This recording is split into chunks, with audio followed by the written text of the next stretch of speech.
चलिए 3 मिनट के अंदर अंदर AS4 को रिवाइज करते हैं। AS4 का नाम है contingencies and events occurring after the balance sheet date. यहां पर इवेंट्स कवर होते हैं, कॉन्टिजेंसीज कवर होती है AS29 में।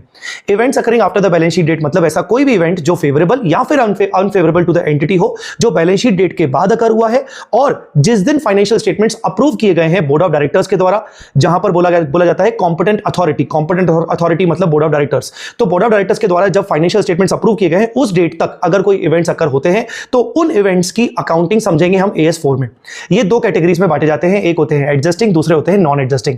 एडजस्टिंग इवेंट्स मतलब ऐसे इवेंट्स जिनका आप एडजस्टमेंट बैलेंस शीट डेट पर करोगे, आप उनकी जर्नल एंट्री पास करोगे और बैलेंस शीट में जो भी असेट और लायबिलिटी अफेक्ट हो रही है उन इवेंट्स की वजह से उस असेट लायबिलिटी में चेंजेस करोगे। और नॉन एडजस्टिंग मतलब बैलेंस शीट डेट पर जो भी असेट लायबिलिटी है अफेक्ट हो रही है, आप उसमें कोई भी एडजस्टमेंट नहीं करोगे और आप सिर्फ डिस्क्लोजर दोगे। एडजस्टिंग इवेंट को कैसे पहचाना जाएगा? ऐसा इवेंट जो हुआ तो बैलेंस शीट डेट के बाद है बट उसके सर्कमस्टांसेस पहले से ही बैलेंस शीट डेट पर एग्जिस्ट कर रहे थे। और नॉन एडजस्टिंग इवेंट मतलब जो बैलेंस शीट डेट के बाद हुआ, जिनके सर्कमस्टांसेस, जिनके conditions, situations balance sheet date के बाद ही अराइज हुई थी, ऐसी चीजों को बोलते हैं नॉन एडजस्टिंग इवेंट। एग्जांपल्स क्या होते हैं? एडजस्टिंग इवेंट में आता है कि डेटर्स इंसॉल्वेंट हो गया बैलेंस शीट डेट के बाद, पर बैलेंस शीट डेट से पहले आपने सेल कर लिया था और आपको शक था कि ये पैसे शायद आपको नहीं देगा।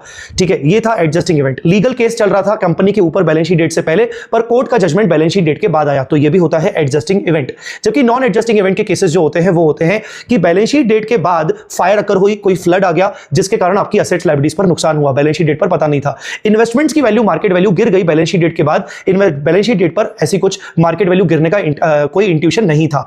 हाँ, आपने कोई असेट ऑलरेडी बेच दी है, पोजीशन आपने दे दिया है, पैसा ले लिया है, पर रजिस्ट्री हुई है बैलेंस शीट डेट के बाद परचेजर के नाम पर, तो इसको एडजस्टिंग इवेंट मानोगे। ठीक है, इसके अलावा दो स्पेशल केसेस होते हैं। पहला होता है डिविडेंड। अगर इक्विटी डिविडेंड डिक्लेयर होता है बैलेंस शीट डेट के बाद तो हमेशा उसको नॉन एडजस्टिंग इवेंट माना जाएगा, बिकॉज डिविडेंड हमेशा एजीएम में डिक्लेयर होता है और एजीएम हमेशा बैलेंस शीट डेट के बाद होती है। तो आप बैलेंस शीट डेट पर सिर्फ कॉन्टिजेंट लायबिलिटी दिखाएंगे। इसके अलावा ऐसा इवेंट जो बैलेंस शीट डेट के बाद हुआ जिसने एंटिटी के गोइंग कंसर्न अजम्पशन को हिला डाला, ठीक है ना, एंटिटी अब उस इवेंट के बाद गोइंग कंसर्न अजम्पशन लेना एंटिटी के लिए एप्रोप्रिएट नहीं है, ऐसे केस में उस इवेंट को हमेशा एडजस्टिंग इवेंट माना जाएगा, चाहे उसका कोई भी नेचर हो, और ये मानते हुए आप हमेशा असेट्स लायबिलिटीज को रियलाइजेबल वैल्यू पे दिखाओगे। So this was AS4 in just less than 3 minutes. अगर वीडियो पसंद आया तो लाइक जरूर करिएगा और दोस्तों के साथ शेयर करिएगा। Thanks a lot.